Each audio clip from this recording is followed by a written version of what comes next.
Hi! This is Revathi. Video చూస్తున్న వారికి, అలాగే లైక్స్, కామెంట్స్‌తో ఎంకరేజ్ చేస్తున్న వారందరికీ నా హృదయపూర్వక ధన్యవాదాలు. 'ఓ ప్రేమ ఓ పగ' ఎపిసోడ్ నంబర్ 6. పింకీ విపరీతమైన జ్వరంతో కళ్ళు మూసుకొని, మా డాడీ ఆ హీరో లాగానే ఉంటాడేమో అని కలవరిస్తూ ఉంటుంది. శక్తి లోపలికొచ్చి హెల్మెట్ తీసి పింకీ కలవరించడం చూసి అనుమానంతో దగ్గరికి వెళ్తుంది. అమ్మ పింకీ అంటూ తన నుదురు పట్టుకొని చూస్తుంది. ఒళ్ళు కాలిపోవడం చూసి కంగారు పడుతూ, ఏంటి పింకీకి ఇలా జ్వరం వచ్చింది అని అనుకొని వెంటనే డాక్టర్కి ఫోన్ చేయాలి అని ఫోన్ తీసి చేస్తుంటుంది. కాల్ కలవకపోయేసరికి స్క్రీన్ మీద చూసి సిగ్నల్ రావట్లేదే అని అనుకొని ఫోన్ తీసుకొని కారిడార్లోకి వస్తుంది. టెర్రస్ మీద ఫోన్ మాట్లాడుతున్న సామ్రాట్ సన్నగా చినుకులు పడటం చూసి, సరే చంద్రమౌళి గారు, రేపు సీఎం గారిని కలిసి మినిస్టర్ పదవి గురించి మాట్లాడిన తర్వాత ఏ విషయం అనేది నాకు ఫోన్ చేయండి, ఇక ఉంటాను అని చెప్పి ఫోన్ పెట్టేసి కిందికి వెళ్ళిపోతాడు. హాల్లో వినోద్ టీవీ చూస్తుంటే, అమ్మ కనిపించడం లేదు, ఎటు వెళ్ళింది వినోద్ అంటూ వచ్చి తమ్ముడు పక్కన కూర్చుంటాడు.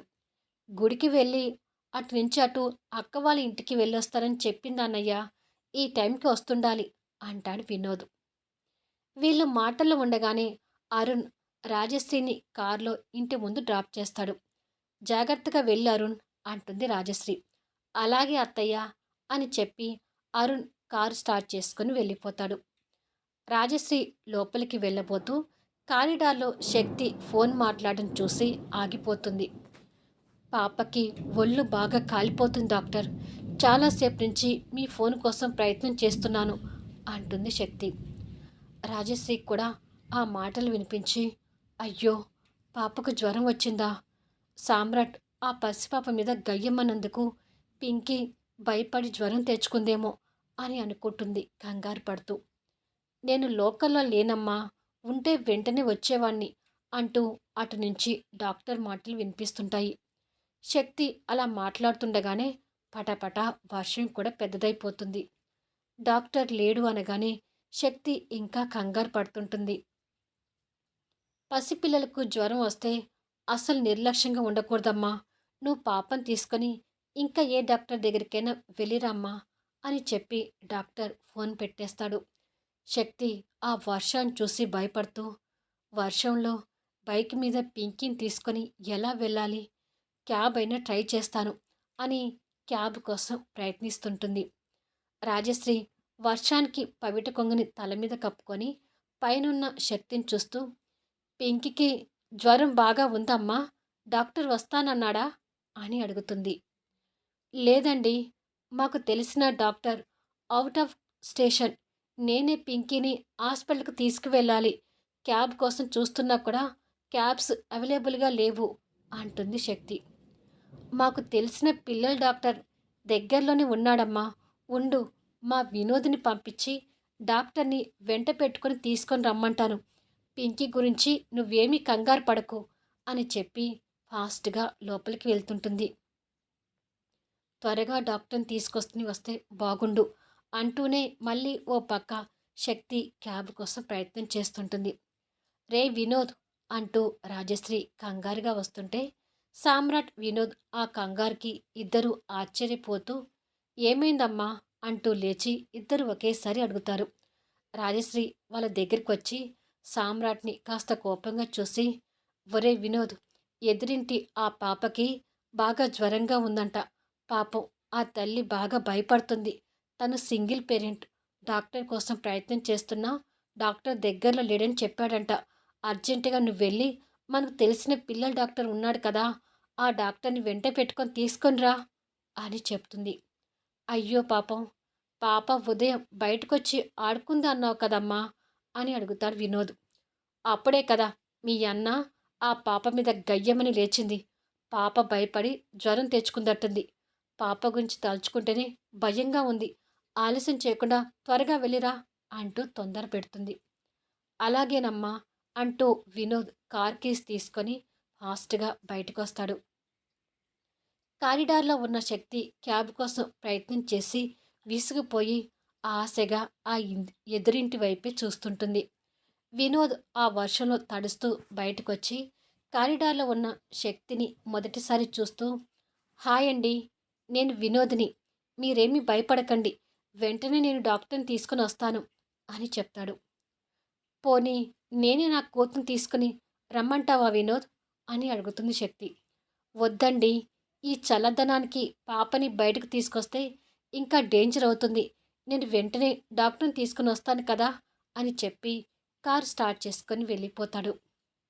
లోపల రాజశ్రీ మాత్రం సామ్రాట్ వైపు కోపంగా చూస్తూ, పసిపిల్లల మీద అలా అరవకూడదు అంటే వినవు. చూసావా ఆ పాపకి నీ వల్ల ఎలా జ్వరం పట్టుకుందో అంటూ కొడుకుని తిడుతుంది. ఆ పాప ఈసారి నుంచైనా నాకు ఎదురు పడకుండా జాగ్రత్తగా ఉంటుందిలే అని సామ్రాట్ నిర్లక్ష్యంగా చెప్పి టీవీ చూస్తూ కూర్చుంటాడు. సామ్రాట్ తీరికి రాజశ్రీ కోపం తెచ్చుకుంటూ, వీడు ఎప్పటికీ మారడు అని తిట్టుకొని గొడుగు తీసుకొని పాపని చూడటం కోసం బయటికి వస్తుంది. శక్తి ఏ విషయంలో అయినా ధైర్యంగా ఉంటుంది కానీ ఒక పాప విషయంలో మాత్రం తను ధైర్యం కోల్పోతుంది. జ్వరంతో ములుగుతూ పడుకున్న పాపను చూసి నుదుటి మీద తడిగుడ్డ పెడుతూ త్వరగా డాక్టర్ వస్తే బాగుండు అని అనుకుంటూ ఉండగా రాజశ్రీ అక్కడికి వచ్చి, మా డాడీ ఆ హీరో లాగానే ఉంటాడేమో అని ఇంకా అలాగే కలవరిస్తున్న ఆ పసిపాపను చూసి జాలిపడుతూ, పాపకి ఏం కాదమ్మా, నువ్వు కంగారు పడకు. మా కూతురు పిల్లని చూసే డాక్టర్ని వినోద్ని తీసుకుని రమ్మని చెప్పాను అని అంటుంది. పింకికి ఇంతగా ఒళ్ళు కాలిపోతుంటే నాకు భయంగా ఉందండి అంటుంది శక్తి. ఉండమ్మా, ముందు పాపకి దిష్టి తీయాలి అని చెప్పి కిచెన్లోకి వెళ్ళి మిరపకాయలు ఉప్పు తీసుకొచ్చి పింకికి దిష్టి తీస్తుంటుంది. శక్తికి అవన్నీ అంతగా తెలియదు కాబట్టి ఆ పద్ధతుల్ని కొత్తగా చూస్తుంటుంది. అంతలో వినోద్ డాక్టర్ని తీసుకొని వచ్చి, త్వరగా పాపని చెక్ చేయండి డాక్టర్ అంటాడు. డాక్టర్ థర్మామీటర్ పెట్టి పాపకి జ్వరం చెక్ చేస్తుంటాడు. వినోద్ ముద్దులొలికే పింకిని మొదటిసారి చూస్తూ, ఇంత ముద్దుగా ఉన్న పసిపాప మీద అన్నయ్యకి కాస్త కూడా జాలి కలగలేదేంటో అని అనుకుంటూ బాధపడుతుంటాడు. తర్వాత శక్తిని కూడా గౌరవంతో చూస్తూ, పాపం పసిపాపతో ఒంటరిగా ఉంటుంది అని అనుకుంటాడు. డాక్టర్ పాపని పరీక్షించి, పాప ఏదో కారణంతో భయపడినట్టుగా అనిపిస్తుంది, అందుకే జ్వరం తెచ్చుకుంది అంటూ డాక్టర్ ఇంజెక్షన్ లోడ్ చేస్తుంటాడు. దాంతో శక్తికి కూడా పింకీ ఉదయం భయపడుతూ వచ్చి చుట్టుకోవడం గుర్తొచ్చి, అంతా ఆ మహానుభావుడి వల్లే అని మనసులో తిట్టుకుంటుంది. డాక్టర్ అలా అనేసరికి వినోద్ రాజశ్రీ కూడా బాధపడుతుంటారు. మా డాడీ ఆ హీరోలాగానే ఉంటాడేమో అంటూ పాప కలవరింతలు చూసి, పాపం పింకీ వాళ్ళ డాడీ చనిపోయాడని అమ్మ చెప్పింది కదా, వాళ్ళ డాడీని బాగా మిస్ అవుతున్నట్టుంది అని అనుకుంటాడు వినోద్. డాక్టర్ పాపకి ఇంజెక్షన్ చేసి, కంగారు పడాల్సింది ఏమీ లేదమ్మా, తెల్లవారేసరికి పాప కోలుకుంటుంది. ఒకవేళ జ్వరం తగ్గకపోతే ఎనీ టైం నాకు ఫోన్ చేయండి అని చెప్తాడు. థ్యాంక్ యూ డాక్టర్ అంటుంది శక్తి.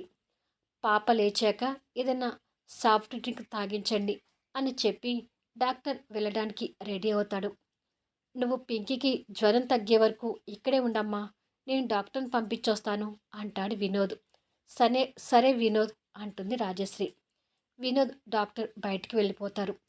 రాజశ్రీ పింకీ పక్కనే కూర్చొని తన తల నిమురుతూ, ఇక పాప గురించి బెంగ పెట్టుకోకమ్మా, త్వరగానే జ్వరం తగ్గిపోతుందిలే అంటూ శక్తికి ధైర్యం చెప్తుంటుంది. కొద్దిసేపటికి పాపకి జ్వరం తగ్గుముఖం పడుతుంటుంది. వినోద్ డాక్టర్ని పంపించొచ్చి, పింకీకి ఏమైనా జ్వరం తగ్గిందమ్మా అని అడుగుతాడు. చాలా వరకు తగ్గింది వినోద్ అంటుంది రాజశ్రీ పింకీ తల నిమురుతూ. థ్యాంక్ యూ వినోద్, నువ్వు సహాయం చేయకపోతే నేను చాలా ఇబ్బంది పడేదాన్ని అంటుంది శక్తి. అయ్యో అలా అనకండి, పాపకు జ్వరం వచ్చిందంటే మా అన్నయ్యే కారణం. మా అన్నయ్యకి పిల్లలంటే అసలు ఇష్టం ఉండదు. ఇలా అంటున్నారని తప్పుగా అనుకోకండి. కాస్త పాపని మా అన్నయ్య ఎదుట పడకుండా చూసుకోండి అంటాడు వినోద్. శక్తి అది విని మౌనంగా ఉంటుంది. వినోద్ కూడా పింకీ దగ్గర కూర్చొని పింకీ తల నిమురుతూ ఆప్యాయంగా పింకీ నుదుటిన ముద్దు పెట్టుకుంటాడు. ఇక పింకీకి జ్వరం తగ్గిపోతుందిలేండి. ఇప్పటికే చాలా టైం అయింది. వర్షం కూడా తగ్గినట్టుంది. ఇక వెళ్ళి పడుకోండి అంటుంది శక్తి. ఏదైనా అవసరం ఉంటే మాత్రం మాకు ఫోన్ చేయటం మర్చిపోకమ్మా.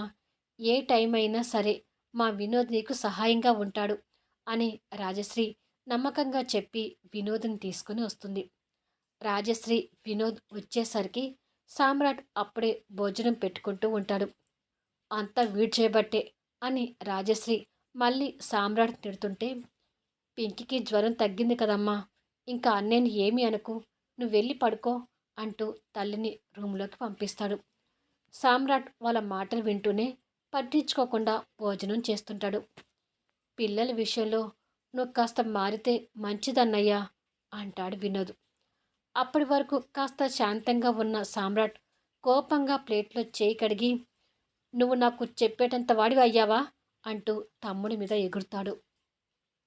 సామ్రాట్ కోపానికి వినోద్ భయపడుతూనే, అది కాదన్నయ్య, నీ వల్ల ఆ పాప జ్వరంతో ఎలా అల్లాడిపోతుందో తెలుసా, పాపకి ఏమైనా అయ్యుంటే అని అడుగుతాడు. షటప్ వినోద్, ఆ పాప నాకు కనిపించడం తన తప్పు. పిల్లల్ని చూడగానే నాకు ఎక్కడ లేని కోపం కలుగుతుంది.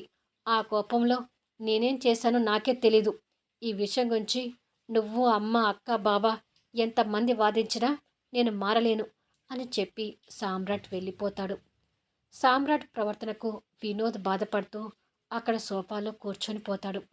రూమ్లోకి వచ్చిన రాజశ్రీ కూడా సామ్రాట్ గురించి బాధపడుతూ, అసలు సామ్రాట్ ఇలా ఎందుకు ప్రవర్తిస్తున్నాడు, పిల్లల మీద అంత వ్యతిరేక భావంతో ఉన్నాడేంటి అని అనుకొని బాధపడుతుంటుంది.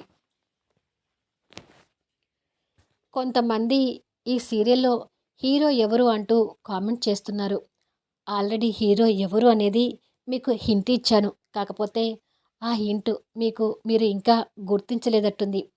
పింకీ చేత ప్రతిసారి హీరో హీరో అని పలికిస్తున్నాను కదా, ఆ హీరోనే ఈ కథలో హీరో కూడా. సో ఇప్పుడైనా అర్థమైందని అనుకుంటున్నాను. మళ్ళీ నెక్స్ట్ వీడియోలో కలుద్దాం. మీరు మాత్రం ఈ సీరియల్పై కామెంట్స్ని, లైక్స్ని మిస్ చేయకండి.